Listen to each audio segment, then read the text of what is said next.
What up, what up, what up? Welcome to another episode of NewOrleans.Basketball, a NewOrleans.Network podcast. As always, I'm your host, Raphael Rattler, joined by my fellow middle brother, Garrett J. Money Rattler. Pop, what you, bro? What up, bro? What's up, man? Been another minute since I've been on here. It's been so long that the person Oh, we good? We we good? got you Okay. back. It's been Technology so around. long that It's been so long, but yet the technology issues are still going on. But it's been so long that the last time I was on, somebody else was coaching the Pelicans, and so it is. Yeah, it's been a minute. It's been a minute. I was at all of the homestand games. There was quite a bit of differentiating energy from the beginning of it to the end of it, I will say. But man, it felt like a grind, man. It felt like, it's been a minute since you'd had to go back, back to the Smoothie King Center, back to back to back to back like that. And it just felt like every time you walked in there, the Pelicans was getting swacked. But hey, man, listen, it is a new regime, new era for the team. The team has now moved on to a new direction. I think it was very interesting to see how many people were more into the game nowadays, and we'll get into that. But man, it has been a minute, so it's time to get into this homestand and see what's going on. After Derik Queen put on a show that would make some people start to question about that pick next season. So we'll get into that. We'll talk about that. But how's everything on your side, man? everything is blessed. You're absolutely right. The Pelicans played 5 games in a row at home and won 0 of them. Yes, they But did. to your point, with an 82-game season, when you live from game to game, it becomes a dangerous game very quickly. And so you kind of have to take chunk from chunk and see where teams are progressing based off a group of games versus one or two, which we'll dive into because it seems like they may have found a little bit of something. Before we do that, make sure you guys are locked in with us on Twitter, on X, on IG, on TikTok. That's NO Basketball, no E. Make sure you are liking the episode below. And if not, make sure you are subscribed to the channel, NewOrleans.Basketball. So you talked about Willie Green's exit. And again, like if you've been listening to this podcast or any Pelicans podcast, you could have seen this coming. I, for one, am never of the ilk of calling for another man's job to be taken away. That's just not who I am, regardless of what profession you may be. That being said, regardless of a profession, there are certain standards of accountability that you have to have, regardless of situations, regardless of circumstances, when a lot of times things may not be in your favor and things may be working against you. When it comes to Willie Green, I'll say this, and again, we can move past it because it's been a couple of games, but I'll say this. It was very obvious that Willie Green is a good coach and seems to be real well respected around the league as that, and as a player and as a person, as a man. That being said, I just think from the very beginning, and there are a lot of signs, regardless of the X's and O's on the court, there are a lot of things that lend to, and if you've been in the sports world at all, there's a difference between being a head coach and being an assistant coach. They're two different skill sets and they require two different things. And from the beginning, there were a lot of red flags that showed you maybe he might be better as an assistant coach right now, because the head coach, there's a lot of things that just went wrong in terms of establishing anything, regardless of who was available. Joe Dumars said that was, the 2 cents of why they decided to move forward. Now, I'm not sure why you need to start the season in order to figure that out. I do understand, and we talked about giving him an opportunity to prove it when you had healthy players. But I also feel as if you would have had that sense prior to the season started if you were heading that direction or not. But water is under bridge in regards to that. And even the small sample size that we just saw, with James Borrego playing against Jokic and Shea and the best teams in the league, there are certain glaring things that you've been screaming for the past several seasons that it just feels like the Pelicans have at least leveled waters when it comes to their strategy going into a game in, game out situation. And so with that being said, let's start there. We talked about the issues with the starting lineup before in the past, not even just season, just in the past in general. And after about 3 games, Garrick, the starting lineup again. The Pelicans lose. Let's talk about that last game. The Pelicans lose to the Nuggets, and again, no one had the Pelicans' favor, regardless if they were at home or not, to win that game. But it's not always how you lose. This happens to be a loss where, again, if you watch this team, there's no such thing as a moral victory, but you can say, I think they figured some things out, even in a loss. And so let's start with the starting lineup. James Borrego has a different starting lineup in every game so far that he's coached, which I love. If you're not winning, you need to be trying shit. Like you need to be finding something that works for you. He lands on Jeremiah Fears, Trey Murphy, Zion Williamson makes his return, Herb Jones, and Derik Queen. And Garrett, for the long, and it's crazy that JVU was on the other side, Jonas Valanciunas was on the other side of the game. For the longest time for the Pelicans, you've been trying to find a starting lineup that were, even in the games when the seasons when they won 50 games, 49 games, you were still like, man, the starting lineup doesn't work. Immediately in this game, I know the Nuggets are down Aaron Gordon and they're down Christian Brown. But you were like, man, this is a starting lineup that makes a lot of sense. It gives you a lot of energy. So start me off there. James Borrego goes with this group of players, and the entire, I think, fan base, we're all on the same side, and like, this is the way. I tweeted out the Star Wars, this is the way, because you could just see how that group with those skill sets kind of all intertwined, growing together, could be a lot of fun. So talk me through, where do you think James Borrego went with that, and do you expect to see more? Yeah, I think, a lot of what you said is spot on. I mean, listen, Willie Green was trying different starting lineups as well, but it always felt like it was just, if you would give just one off, like if you just tweak this one thing, right? And I think it was very telling that you before James Borrego even took the floor as a coach, and got introduced the first game, he said, we've been talking a lot about, going into the, pushing all your chips in on the pace and the space lineup and getting up and down the floor and playing with speed and playing with aggression. But he also said we just never, we always talked about it, but we didn't do anything about it. And then you look at his starting 5, the starting 5 of the Lakers game and every game since then. And, Kevon Looney was who, Willie Green staked his claim on, and he didn't touch the floor until, last night. Jay Borrego didn't even let him touch the floor. So you went from starting both halves, only playing a couple of minutes, which was weird, but starting both halves as if like he had to be the starter, to not playing at all, right? And so now you fast forward to this lineup that James Borrego has found. And for me, it's always been, Derik Queen coming out of college.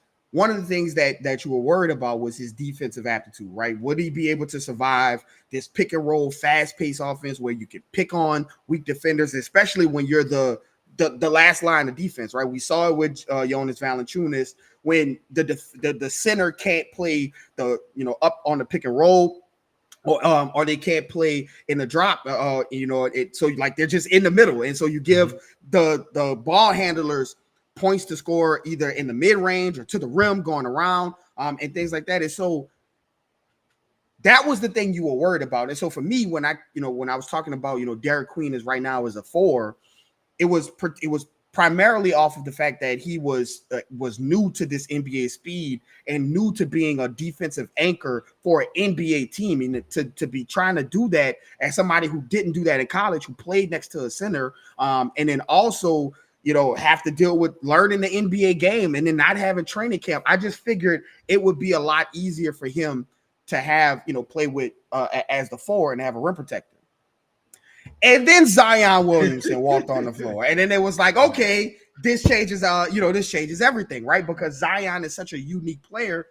He comes in and he snaps everybody into, a position, right? And so now Derik Queen at center, yeah, he's still learning the game and playing that. But like Zion is a freak athlete as far as getting, side to side and being a defensive disruptor. You have Herb Jones still doing his defensive things out there. And Jeremiah Fears is a smart defender, right? A guy who can get into the lanes and play the passing lanes and things like that. And so you saw just this like amalgamation of basketball IQ mixed with high level talent, right? Because Derik Queen has a high basketball IQ. We always talk about Zion's IQ. We talk about Herb Jones's IQ all the time. Jeremiah Fears is a basketball, genius as far as on the floor, getting to his spots and playing that way. And obviously Trey Murphy can fit right back in. And I think that's where you saw the more, Derik Queen is obviously the bigger recipient last night as far as points wise. But I think you saw Trey Murphy being a lot more comfortable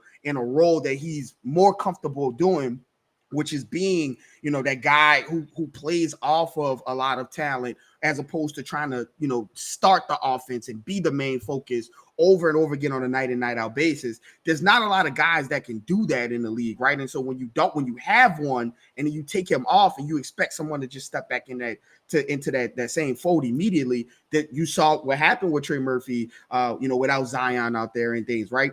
So I think this lineup that you saw, it got the Pelicans off. The Pelicans had 5 games at home, and 4 of them were awful starts. They found themselves behind the 8 ball and back-to-back immediately first quarter before anybody got the crispy, crunchy chicken. The game is over, right? Like it's over. And so you saw that this lineup got them to a good start.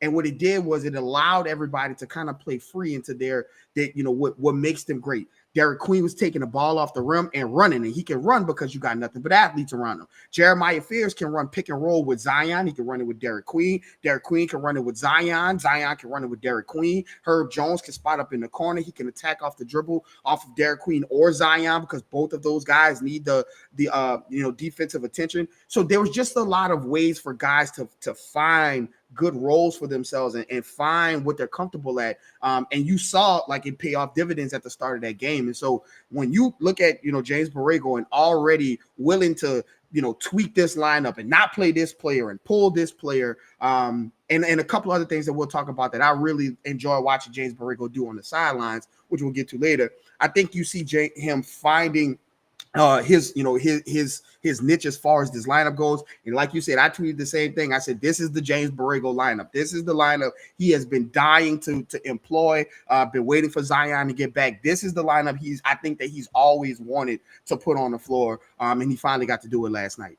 Yeah. The thing I look at, it's funny that they played Denver. And yes, everyone's going to talk about the Derik Queen to Nikola Jokic similarities and things like that. But I also look at the Nikola Jokic and Eric Gordon to the Derik Queen and the Zion Williamson, because you brought up a good point and we've talked about it several times. I still think that he operates more as a 4. Now, we talked about I watched every single game of him at Maryland, and I never thought that defense was the issue. It was the conditioning that was the issue, because as a smart player, when you're smart in basketball, you're smart on both sides of the floor. And so a lot of the times the guys who are more crafty, more IQ type players who think the game more than they athlete the game, those guys are able to predict things on the defensive end as well, just because they know what's going to happen next. For Derik Queen, it's not that he lacks too much, he's not a super athlete, but it's not like he lacks the capability to be solid defensively. It's just always giving the correct effort in that end. And so in the few games you've seen so far, 15 games of his NBA career so far, he's already bucking that trend of he's going to be an atrocious defender that you can't leave on the floor just by showing up and being in better condition. And so that side of the things, it's really good. And again, if he's going to get 2 blocks a game, he can play the 5. For me, And you're starting to see it more and more. And unfortunately, you haven't been able to see a lot because Zion has missed more than half of the 15 games that the Pelicans have played already. Zion is starting to become, on the defensive end, a weapon. And what I mean by that is not just that he gets steals and blocks. It's that on some games, he can guard Kawhi Leonard. But on other games, in the clutch, you're going to put him on Jokic because he's the strongest person that you have to go to keep him from getting to his spot. Or in other games, you're going to put him on Victor Wembanyama. So you're going to cross-match based off what you have available. And if Zion's going to do that, then Derik Queen is just fine at the 5 because he's not going to give the number one assignment on the defensive end as far as the big guys go. And so I just love this lineup and what it has the potential to be. Maybe not even this season, but just moving forward because of how the pieces play it together. Now, again, the Pelicans still lost. They're still 2-13 to start the season. They're still 15 in the West to start the season, but there's also still 67 games. And so, my question right now to you, especially after you just see the difference, it's not even the score at the end of the game. Our dad texted me, he's a season ticket holder, and he said, hey, I'm late to the game. What's the score? I said, the Pelicans are up early. He's like, it's probably not going to last. Sad face, they're playing the Joker. I said, yeah, Dad, you're probably right. But as he turned on the game, he texted me back, they're playing with a different spirit. And if someone can just see that, whether you're in the stadium or not, that's the thing that's been missing from this Pelicans team. You've been watching the team and you're like, these are a bunch of guys that have a lot of talent, but it looks like they're not playing with a lot of heart. When I look at star impact and bringing Zion Williamson back, it's not just of obviously his abilities and what he can do on the court for the team. For a team that now DeAndre Jordan has bucked this trend, but had the oldest player, 29 years old, in Kevon Looney, you have to remember that these young players, and I'm not making an excuse for them because every team has 25-year-olds, but a team that hasn't been through anything together, is just coming together. You're walking into every battle, especially so far with the roster that the Pelicans have had up until this point available and the opponents that they've played up until this point. You're walking into every game saying, damn, we don't have that guy. Are we really going to win? And so when those punches come, you're like, man, here we go again. They have their guy and we don't. And I'm not making an excuse, but it's human nature for younger players to just not have the same level of confidence.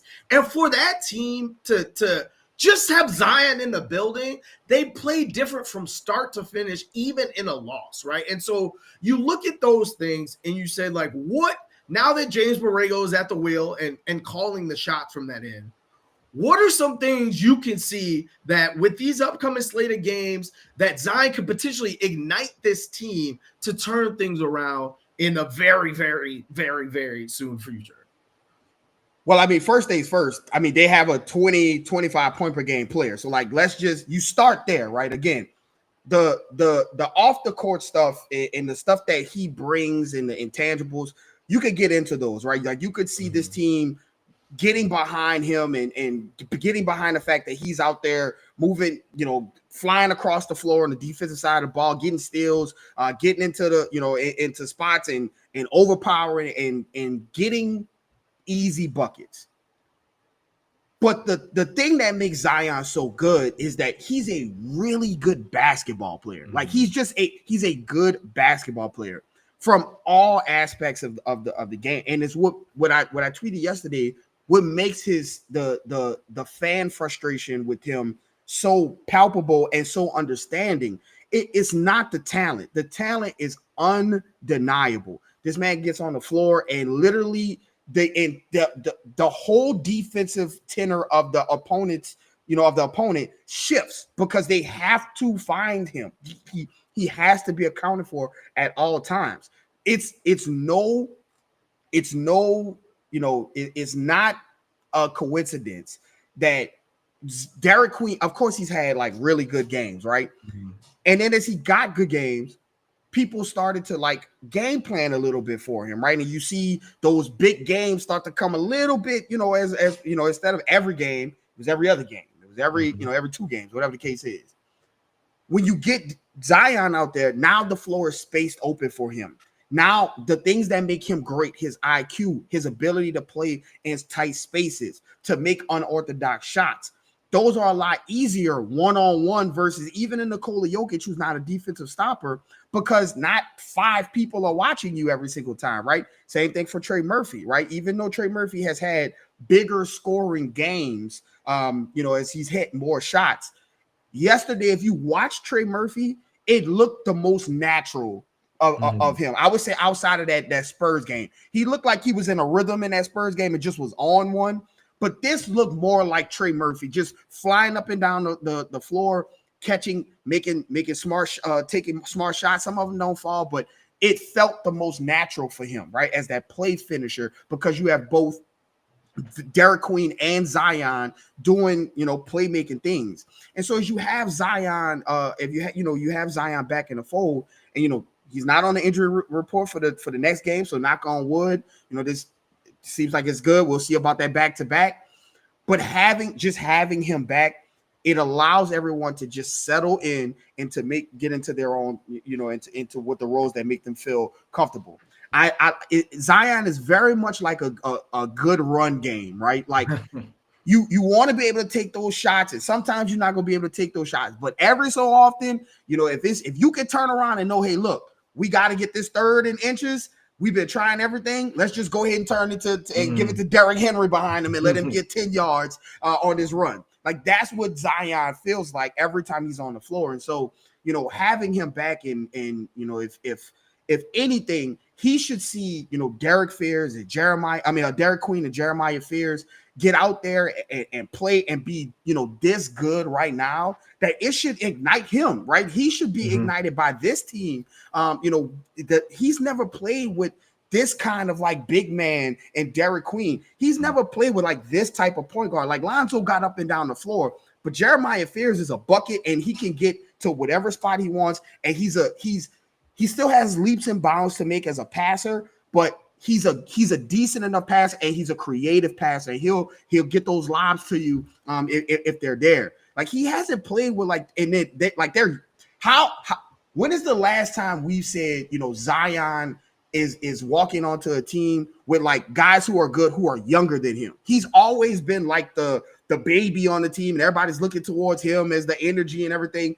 Derik Queen and Jeremiah Fears don't need nothing to turn this up, right? Like, they come in turned up. And so, like, he hasn't played with that kind of player yet. And so it should ignite him just as much as he ignites this team. I think, again, no matter what side you on about, what you should do with Zion, whether you should keep him, whether you should trade him. The point of the matter is both parties need each other right now. The Pelicans need Zion, and Zion needs the Pelicans, and needs to be on the floor and playing in order to establish anything at all. As far as his reputation, as far as any trade value at all, period. If you're entertaining that type of thing, he has to be on the floor. And so this needs to ignite him. The way Derik Queen put on a show with him on the floor, he was the best Pelican on the floor. Like, that should ignite Zion, because now you have another guy who can come in, and at any night, if you're not paying attention to him, he can be the best player on the floor, just like Jeremiah Fears can, just like Trey Murphy can. Like, you have the talent here. So having him back is such a big thing for this team, especially with the murderer's row now behind them. And so this is about as good a time for Zion to get back into the fold with this new coach who has ideas on how to use him and all these different weapons, and for the Pelicans to try to do something to salvage this start to the season that they've had. Yeah, I love the analogy you made, obviously a football analogy in that regard. What's the thing that people usually say from the defensive side of that? What's the first thing you do in football? You have to stop the run. And so if Zion is the run game, not to go too deep into the analogy, I don't even think Zion played that well versus Nuggets. You obviously could tell that he had missed game. He had missed times. He missed shots that he normally makes. He was short on all his free throw, stuff like that. He was still a plus 14. He still had 14 points. He still had 6 rebounds, 5 assists, 1 block. So, like, even his bad games are like, oh, yeah, that would be a good game for other players. But the most important part about that is that Zion becomes your identity. We've been talking about for weeks and weeks What is the identity of this team? To your point, everybody's job becomes easier. Your shots way less. Herb Jones, if you're missing because Zion's there, you don't have to do as much trade because you're not the number one assignment. Derik Queen, you have an extra 2 steps because Zion's there. So like everyone's job becomes easier, but he also makes you do what? If Zion's on the court and you see Zion flying to the basket, you want to fly to the basket. You want to run. You want to push the ball up. You want to do those things. That's how the Pelicans need to play. We talk about from an offensive standpoint, an offensive side of things, and what he does there and how that puts everyone into place. Garrett, I think, it's crazy that I've seen some journalists that I really respect say things like Zion is a below average defender. You're just telling me that you're not watching Zion when he's actually on the court, because now, like, am I crazy to think that he's the second best defender on the team? Like, behind Herb Jones, I don't think anyone consistently makes an impact on the defensive end, or at least the threat thereof, more than Zion. Maybe Yves Missi, maybe like a Sadiq Bey, Micah Peavy, something like that. But like, guys are looking for Zion on the chase down block or the help side block. Guys are looking for Zion when they go to the lane and Zion's trying to get a steal so that you go the other direction. That's an impactful defense. So if you have another guy besides Herb Jones constantly looking to make plays on the defensive end and turn to offense, what does that do for you as a rotation player when your best player is bringing the energy on the defensive end? And so almost just as much as the offensive side of the ball, I think Zion makes a huge impact on the defensive side of the ball and how they put. As soon as Zion sat down, yes, the Pelicans got worse offensively,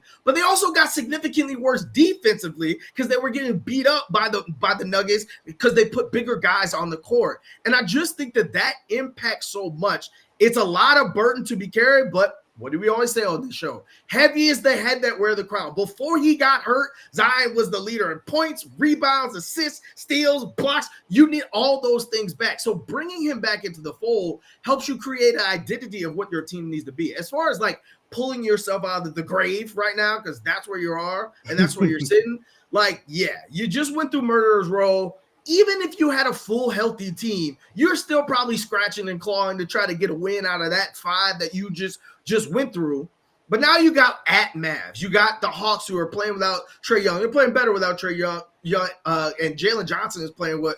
But I think that's a winnable game. The Bulls are starting to come back down to life a little bit. Then you got the Grizzlies who are in shambles, and then the Warriors or Lakers again. Like, that's so much better than what you just went through at home without your best player. And so you look at those things and you say, as Zion starts to get his rhythm back, as the team starts to figure out who they are with the consistent rotation, what are your thoughts on some of the experimenting that James Borrego, we just touched on it a little bit, but like I've always said, and I'm a true believer of, a team's depth is only a weapon if you know how and when to use that depth. And up until this point with the Pelicans, and this year, last year, whatever years you want to talk about, I don't feel as if they've been using their weapons given based on what the game is giving you. And so far, in a very small sample size, you've seen Jay Borrego literally play a lineup for 3 minutes. Nah, I'm going to try something else. Some of it has worked. Some of it has not. So what are your thoughts on some of the things that you've seen so far? Yeah, man. He is he is doing some things, man. I talked about on Twitter. It looked like hockey subs out there. Like it looked like slam ball subs out there. If anybody watched slam ball, where you just kind of run people on the floor and then run people off the floor. So let me tell you about one thing that I really see the difference between, Willie Green and James Borrego. It's something as a coach. Again, I coach men's league.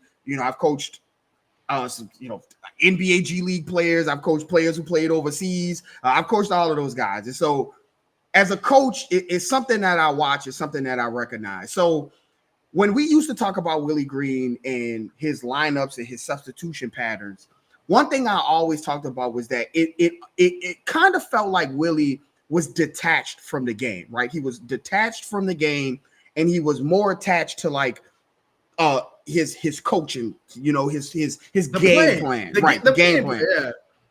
And I likened it to what people call Sonder, right? And if you know what Sonder is, you know what Sonder is. If you don't, Sonder is that feeling when you're driving and you get to a spot or you get to your destination and it's like, how did I get here? Like you kind of like zoned out and you just kind of was on autopilot and you end up at the destination and you're like, what's going on? And I felt that way a lot about watching Willie Green because, you would be watching the beginning of the game and like Zion would score like 10 points, right? At 10 points straight. And then here come the 6-minute mark and like Zion is coming out. And it's like, well, why? Why is he's rolling right now? Or like the Pelicans would be making a run into, getting back into a game. And like they get it down to like 5. It was at 13 or something, and they get it to 5, and then you're like, all right, the other team call a timeout, and then Trey Murphy sits down, and you're like, wait, hold on, wait, no, like the Jordan meme, wait, no. So like it just felt like a lot of times that Willie wasn't like into the game. What's going on in the game, right? Which buttons do I need to pull? And I'm gonna point to one in particular play that happened, and it was against the Thunder. All right, so I've seen multiple instances of this, but this is one that I looked at. Right, I think it was in the middle. It was in the third quarter, and the Pelicans, they did something. They missed the shot, and then the OKC came down, and they got fouled. Right, they got fouled. Jeremiah Fears is in the game. James Borrego calls Jeremiah Fears over, walks over to Jose, tells Jose, get off the bench and get in the game. Jeremiah Fears stands right next to James Borrego, and the whole entire time while the free throws were happening, he's coaching them. He's telling them, hey, look, this whatever, telling them what to do, what's the changes, right? OKC misses the free throw. They come back down. Pelicans come back down. There's a foul call. James Borrego says, Jose, come sit down. Jeremiah Fears, you're back in. And I could see Jose saying, do it like this. Like, what is happening? That's coaching. That is coaching. That is somebody who is in the game, who is pulling Jeremiah Fears to the side. Quick, look, I need you back in there because you're playing well. This has to happen. XYZ has to happen. But I need you over here so I can, rein you in, get you together. Boom. The situation calls for Jeremiah Fears to go back in. We're not waiting 5 minutes. We're not waiting 6 minutes. We're not waiting 7 minutes. We're going to get him back into the game. That's somebody who is locked into the game, who's locked into what the game needs, right? And it's things like that. You couple that with the rotation, with the starting 5, right? You couple that with, Bryce McGowan walked on the floor, and I had people next to me was like, "Who is that? Where that guy play?" He come in and he give you 2 or 3 good minutes, and you sit down. You're like, "Wait." So we could have just been playing this like kind of athletic guy when you need him, when you're down all of these other guys. You could have, break a case of emergency, throw him out there instead of maybe like Jordan Hawkins, who's been struggling, things like that, whatever the case is. And so, just trying things, right? Of course, the Pelicans lost those games. They was going to lose against the Thunder and the Nuggets, who are just machines right now, regardless, right? Luka does his thing and obviously sends Willie Green off into the sunset. Like, they were going to lose some of these games regardless. But if you watch what happens in these last 2 games and you watch the rotations, you watch the ability to pull people to the side and coach them right then and there, the ability to say, okay, this isn't working, we'll scrap it. We're not going to wait 3-4 minutes before this is happening, right? The ability to put somebody else out there. If that isn't working, we will try something else. Like just those minor tweaks, things like that, shows that like this is somebody who has been a coach before, been a head coach before, and understands the need to be in the game with the players as opposed to being in the game plan. And I think those are the type of things that'll work well with the coach. There were reports that the Pelicans players were not happy with Willie Green's rotations because certain people were playing way extended minutes and shouldn't be playing long minutes or whatever the case is. I think that a breath of fresh air, having Borrego, who again has been around this team and around these players, but hasn't had that voice. And I think that Kevon Looney situation shows that like he may have thought some other things, but hey, I'm still just the assistant coach. Got to let the head coach do his thing. I think you see now that James Borrego, now that this is his show, you see some of the things that people wanted James Borrego at certain times. Obviously, he didn't get the coaching search the last go around, but the time before that, like he was a name that was going. This is why, like he's a guy that can come in and use his offensive weapons in different ways and isn't afraid to pull a plug on something if it doesn't work. So in this short, this short amount of time that he's played, the small sample size, I think you can see some of the things that's going to make invigorate this team. He seems to have a good feel on how to use Derik Queen, and I think that's a big thing because I think Zion and Trey can kind of figure themselves out around any guys. They're like really malleable players, but that guy having that guy in that skill set coupled with James Borrego's offensive mind, I think that's going to be a good pairing moving forward. Yeah, I mean, there's a couple things that stand out. Like again, like he's only had the job for like a week, so you gotta have to give him some time to really put his imprint on the game. I think the thing that you brought up that I love the most so far, even in the losses, is that every time like there's a lineup out there, like some of the small lineups where it's like Jose and Hawk, or it's like Fears and Jose. And like as soon as Zion sat down and they brought in the lineup with Trey and Zion on the bench, and it was like the lead went away immediately. And I text you and I'm like, where is fill in the blank? Zion, Trey, Queen. And the problem in the past has been like, you've taken too long to get to where is blah, blah, blah. Such and such needs to come back in the game. Like it would go 5-6 minutes and the Pelicans would be down 20 and the Pelicans would be down 30. But with James Borrego, it almost feels like, oh, he feels it too. Oh, the game needs this. Let me make that adjustment now versus a game from now. Like Carlo had it going. You talk about the bigs and Kevon Looney. Carlo had it going to start the season, put 5 guys on a poster, and then like Carlo wasn't in the next game. Whereas like with James Borrego, Carlo has a couple good games. Oh, the next game he's starting in the second half because Ease is like those small adjustments just matter so much when it comes to the grand scheme of things. We talked before the season started, like Micah Peavy was going to be one of those players that like they're have high ceilings and low floors because the confidence isn't there on either side of the ball. On one side of the ball, for him, it's the offensive side of the ball. But there was going to be situations throughout the year where you'd say, "Hey, man, leave him on the court because he's having a good game tonight offensively."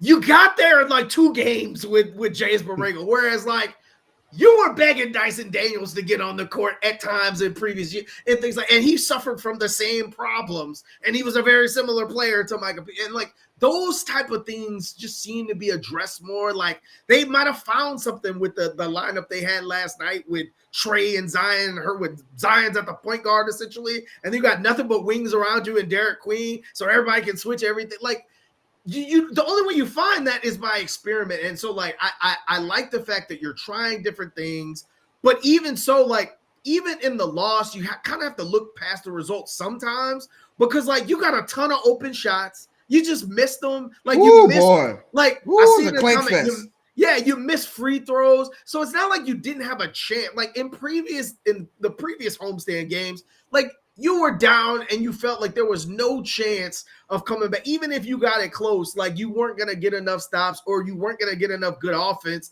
at some point in time.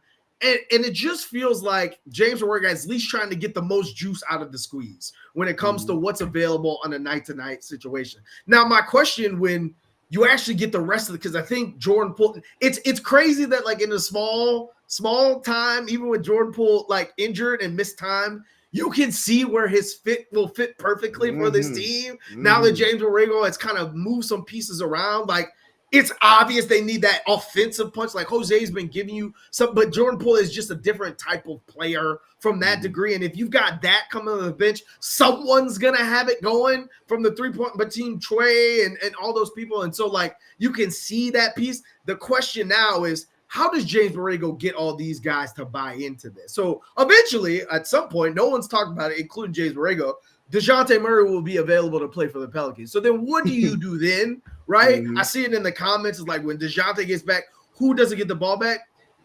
That leads me to my next question.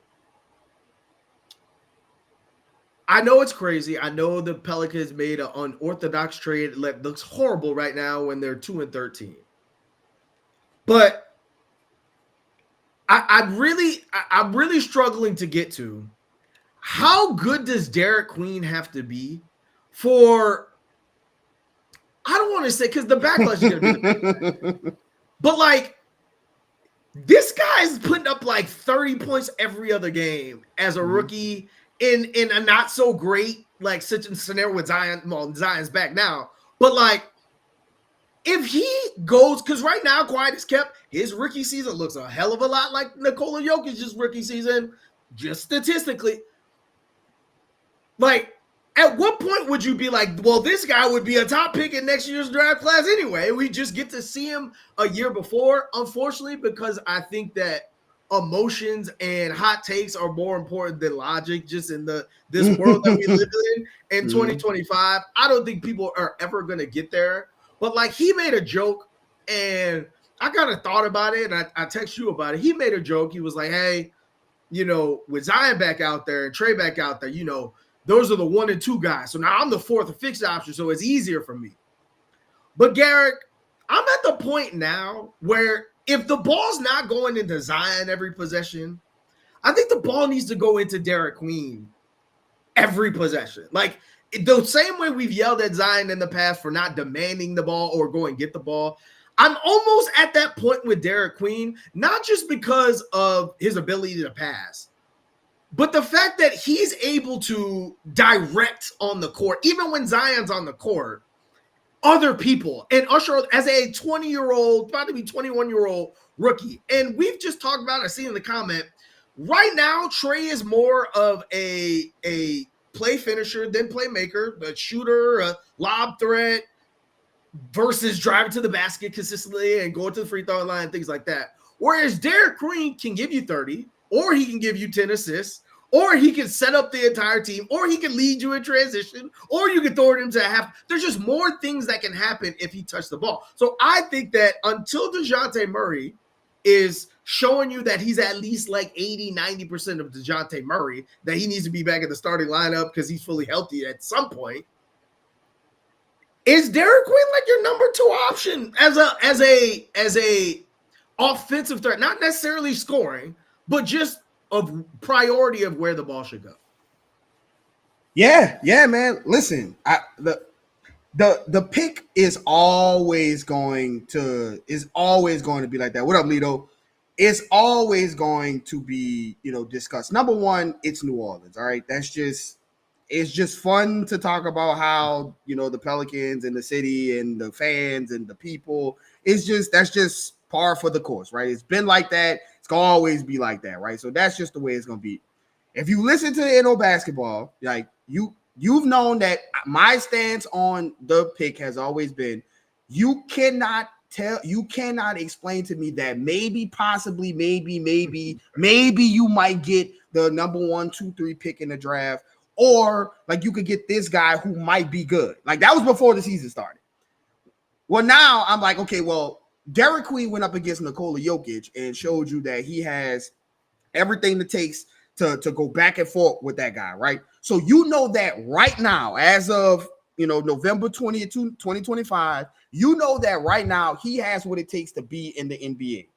Whereas not only do you not know where the pick is going to land, regardless of if the Pelicans are the worst team in the league, ask the Utah Jazz, ask the Washington Wizards, ask the Brooklyn Nets, who none of them got Cooper Flagg or Dylan Harper, right? So you don't know what a pick is going to be. And then even if you do get that pick, ask people about, Anthony Bennett. Ask people about Tyler Hansborough. Why don't you go ahead and do a Google search for Johnny Davis Jr.?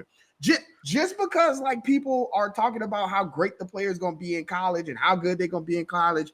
Listen, now all of these guys look great. They look like great players. They're going to be great players when they get into the league.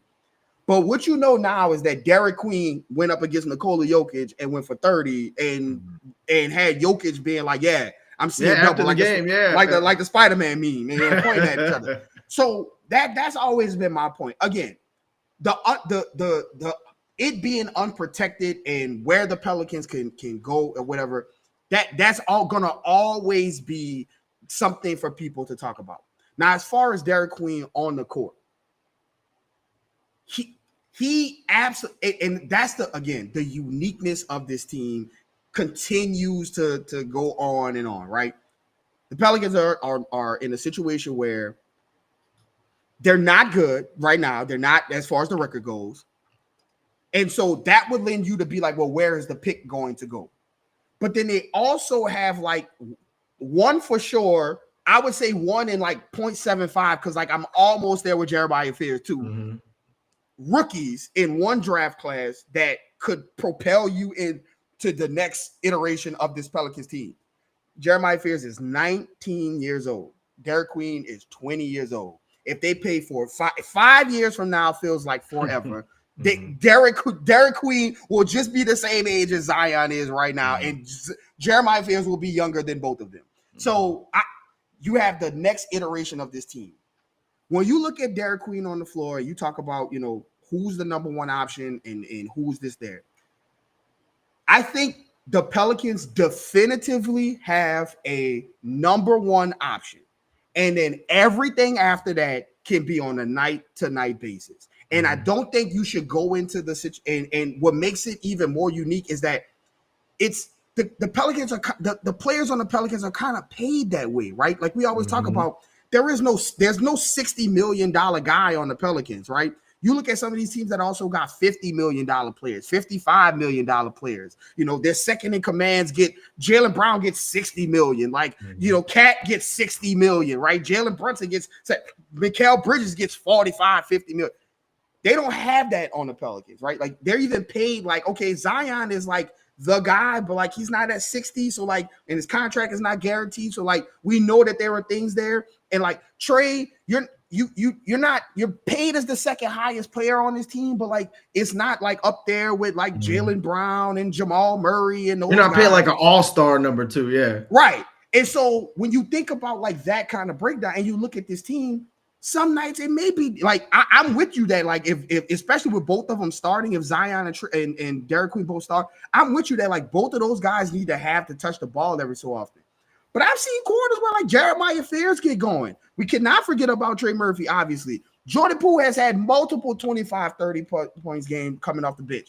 And so going in, obviously you would want the hierarchy. You would think that the hierarchy would be Zion and then Trey and then everybody else kind of feel their way. But that's just not like what this team is. And I think James Borrego is going to tap into that by playing quicker, by playing faster, by playing through Zion and Derik Queen, because both of those players are unselfish. And that way you can get some games Jordan Poole might have 25, got it going. Keep feeding him. Some days it's Trey like versus the Spurs. Keep it going versus them. Some days it's Derik Queen is the number one option because he has that type of skill set and that type of game to take over. And so it's this team is built for like everyone to contribute.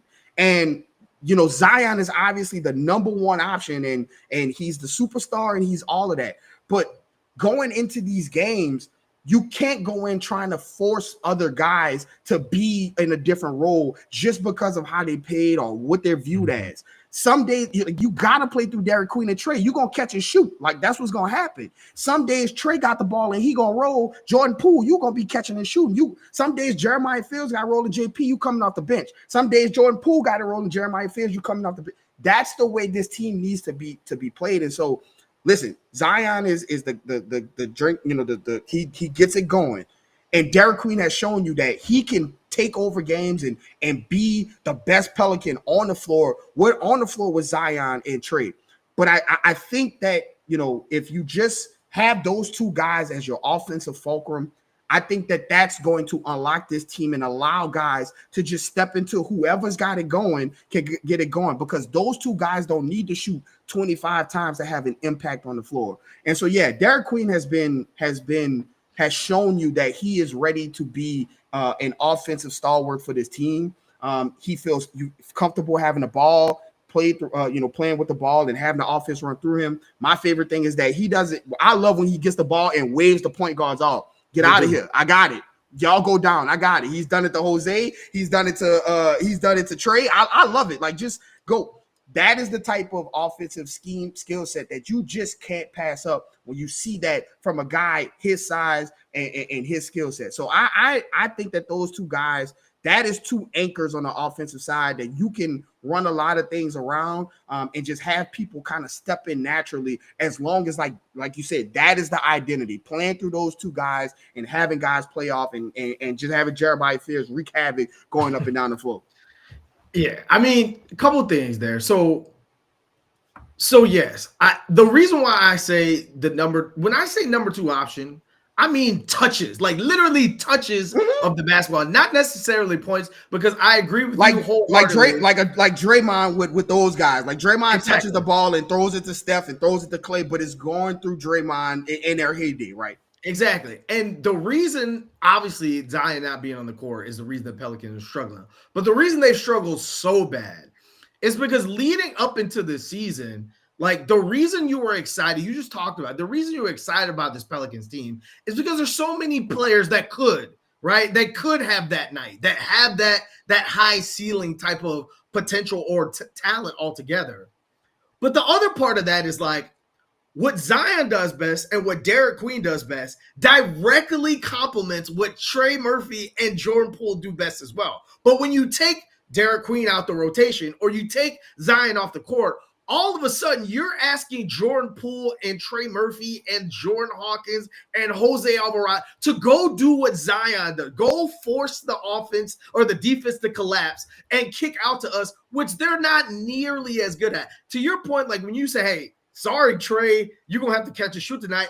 I would argue he would rather catch and shoot than to drive to the basket right now. Like he would rather just shoot from the half court line over and over and over. And so if that's the case, you need the ball to touch the paint with those two, because 1, they'll either score, or 2, they'll make the right pass. Also, I don't know if Trey Murphy saw what was happening last night, but there were a lot of drive to the paint and kicking out to them corner shots that would clankety clank clank. So you need to be the one out there shooting them, because some of them shots last night, oh boy, that was not pretty. Right. So then when we talk about like why the team was put together and why, again, it was put together so that the offense and the team could exist when Zion was not available, right? Obviously, Zion's not available early in the season. But then you're asking like a about to be 21-year-old Derik Queen and a Jeremiah Fears to figure it out quickly, because we need you to be the ones that constantly force the issue at the rim, because the other players on the roster are not that. Coming into this season, the Pelicans had Jordan Poole, DeJounte Murray, and Jose, and Jeremiah Fears to start. That's correct. That shit, like 19-year-old, everybody was like, he's going to learn from Jordan Poole. He's going to learn from DeJounte Murray. Oh, yeah, you're starting. In game 5, you're starting. Because everybody else is hurt, so you need to figure it out. and so, yeah, sometimes in the middle of the game, in the fourth quarter, when you're trying to catch up, he's going to pull up for 3 for no reason and brick. Like, you're going to get that from a 19-year-old point guard, because these are the type of licks you got to take in order to figure things out and to get better from it in the long run. And so, again, putting all these guys together and putting them in a situation where they've got to learn how to play off one another and be put in the best situations that complement their skill set, which I think now that Zion's back, now that James Borrego is calling the shots, you have a better opportunity to do at least that on a night-to-night basis. So the next game's coming up versus the Mavericks. The last time the Pelicans got a win, go figure, versus the Mavericks. There are some easy keys to this game, Garrett. But, like, honestly, when I look at it on its surface, and again, the Mavs are struggling right now. They're asking an 18-year-old to do everything, and it's not going well. Anthony Davis, that's their problem now. They're going to have to figure that out. But I look at, like, coming off last, and again, even though it's a loss, and even though, you know, you get knocked out with another triple-double by Jokic, you should have a little momentum, because the very least part is you think you found out how you need to play moving forward. And especially with number 1 back on the court, what are some things you're looking at to see, okay, was that like a glimmer, or was, okay, this is something we can build on?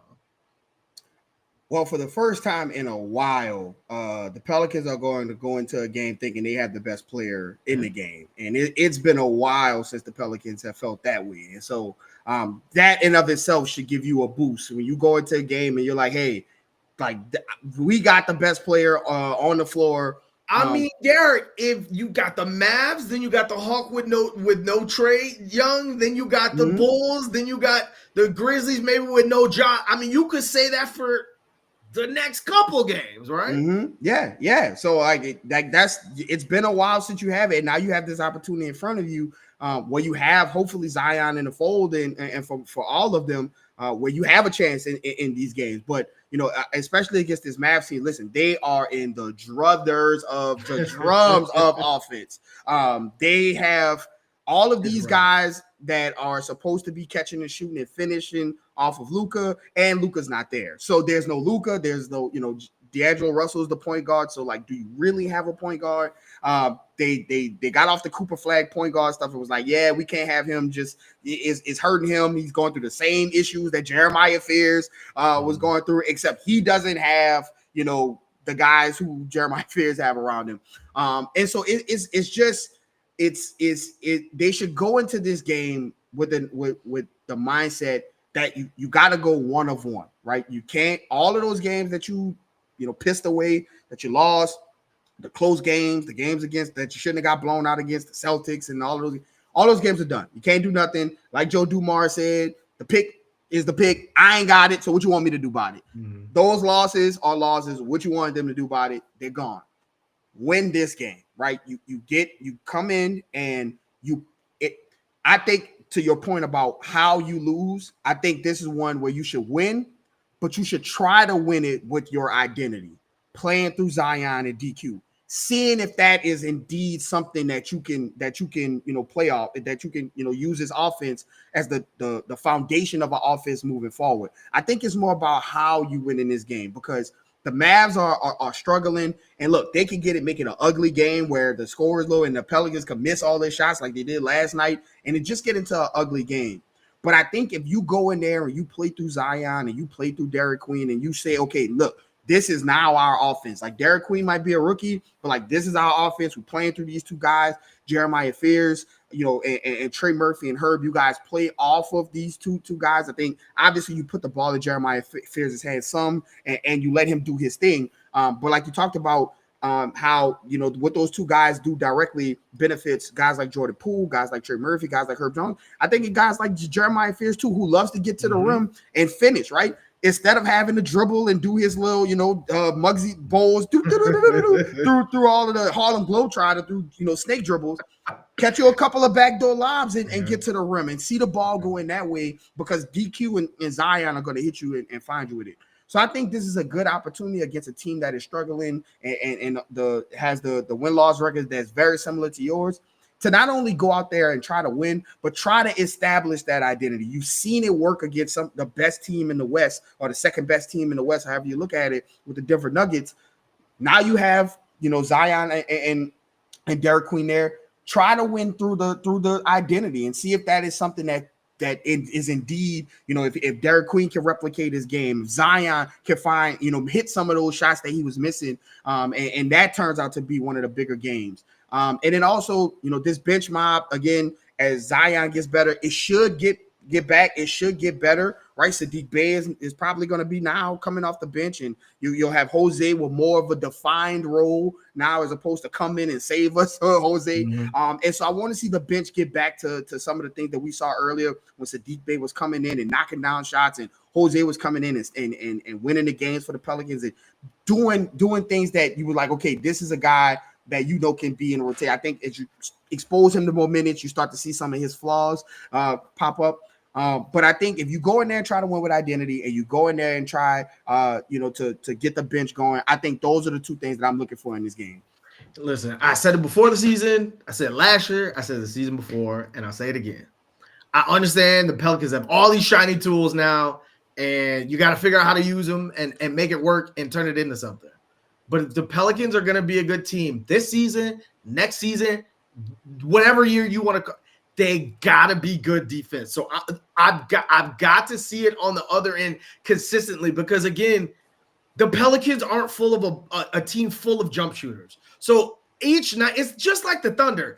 Each night, you might have it going on the 3-point line, but you can't rely that, hey, tonight we're going to shoot 50%. Tonight we're going to shoot 40%, because there's likelihood that you're going to have a lot more 20% nights is higher than you're going to have 60% nights. And so you've got to hang your hat on your athleticism, your versatility. And so when you go play teams versus this, so far the Pelicans have had murderers row, but the bad teams they played, they've won, right, and took it care of. The Mavs are a bad team right now. And so they need to win and not beat themselves. But I'm looking at the defensive end. When this team, when the Pelican and the Smoothie Center got excited last night, it's because they were turning defense to offense. Zion was getting them in transition. Hurd was getting them transition. That's the way this team needs to play. You talk about an identity, that's the calling card. When you see that, steals leading to offense, fast break points, over and over, that's the Pelicans team. And then once you see that over a sustained amount of games,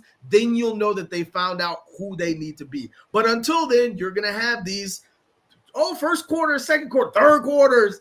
You're just going to have that until you find out that that's you need to defend. And it can't just be Zion. When he leaves the court, when Herb leaves the court, other people got to pick up the mantle. So I'm looking at Trey Murphy and Derik Queen, all these guys. How are you going to build that consistently? With that being said, what you got left for the people, Garrett?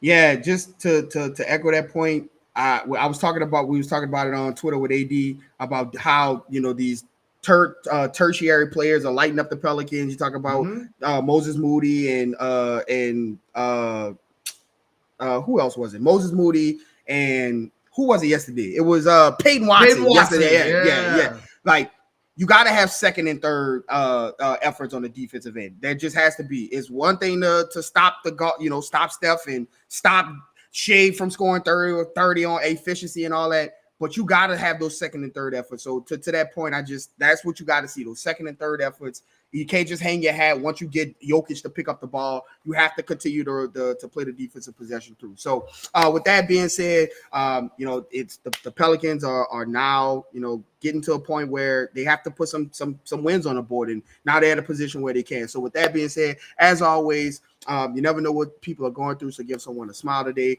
Follow myself, Garrick_Rattler. Follow my brother at Raphael_Rattler. Follow the page at NO_basketball, no E. That's on Twitter, Instagram, wherever you get your socials. Most importantly, subscribe to NewOrleans.Basketball. Appreciate y'all coming through, and we'll see you.